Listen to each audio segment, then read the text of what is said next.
కేంద్ర మంత్రి కిషన్ రెడ్డి మీడియాతో మాట్లాడుతున్నారు. లైవ్ చూద్దాం. పార్టీకి సానుభూతి ఉన్నట్లు కనిపిస్తుంది. మీరు చేసినా మేము చేసినా మన ఇద్దరం దోపిడీదారులమే,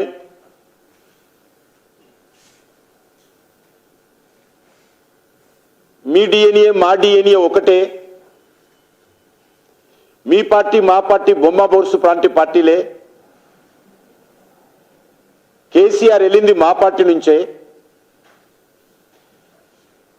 కేసీఆర్ రాజకీయ జీవితం మా పార్టీ ద్వారానే ప్రారంభించారు, కేసీఆర్ మా పార్టీతో పొత్తు పెట్టుకొని కేంద్రంలో మంత్రి అయ్యాడు, రాష్ట్రంలో మంత్రులు అయ్యారు.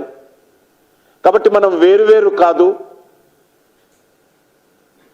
మనమిద్దరము దగ్గరి మిత్రులము అనే విధంగా ఈరోజు కాంగ్రెస్ పార్టీ బీఆర్ఎస్ పార్టీ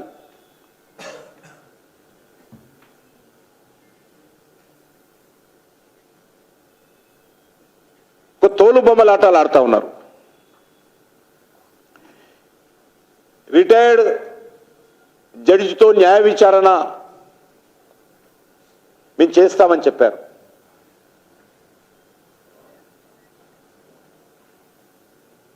మరి ప్రతిపక్షంలో ఉన్నప్పుడు సిబిఐ ఎందుకు విచారణ చేయించడం లేదని ప్రధానమంత్రి గారిని కాంగ్రెస్ పార్టీ నాయకులు ప్రశ్నించారు కదా. ఈరోజు ఎందుకు సిబిఐకి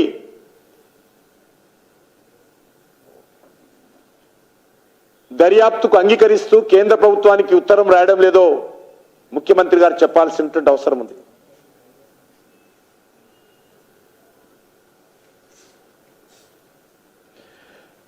కాళేశ్వరం ప్రాజెక్టు ఇప్పుడు రోజు కళగా మారిపోయింది.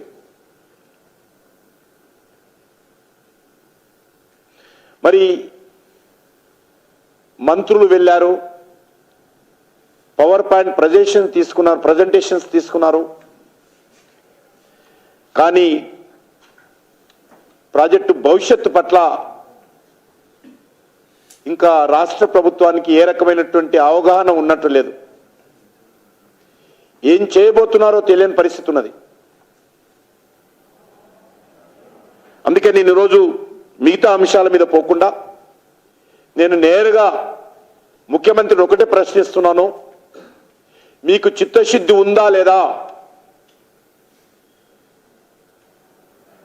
బీఆర్ఎస్ ప్రభుత్వ హయాంలో జరిగినటువంటి అతిపెద్ద స్కాము ఈ యొక్క కాళేశ్వరం ప్రాజెక్టు. దీనిపైన సిబిఐ దర్యాప్తుకు అంగీకారమా లేదా? కేంద్రానికి ఉత్తరం రాస్తారా లేదా? దోషులను శిక్ష పడాలని కోరుకుంటున్నారా లేదా? లేక మీకు బీఆర్ఎస్ పార్టీకి మజ్లిస్ పార్టీ మధ్యవర్తిత్వం చేసి ఏమైనా అంగీకారం కుదిర్చిందా? ఈరోజు తెలంగాణ ప్రజలు కోరుకుంటున్నారు.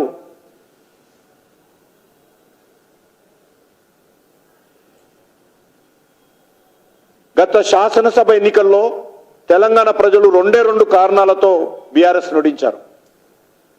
ఒకటి, బీఆర్ఎస్ హయాంలో జరిగినటువంటి అవినీతి. రెండు, కేసీఆర్ యొక్క కుటుంబ పాలన.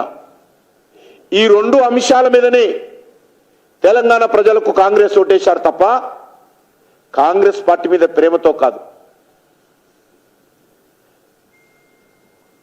రాహుల్ గాంధీ మీద విశ్వాసంతో కాదు. కేసీఆర్ పీడ విరగడ కావాలి, బీఆర్ఎస్ పార్టీ పోవాలి అనేటువంటి ఆలోచనతో ప్రజలు ఓటేస్తే ఈరోజు న్యాయ విచారణ పేరుతో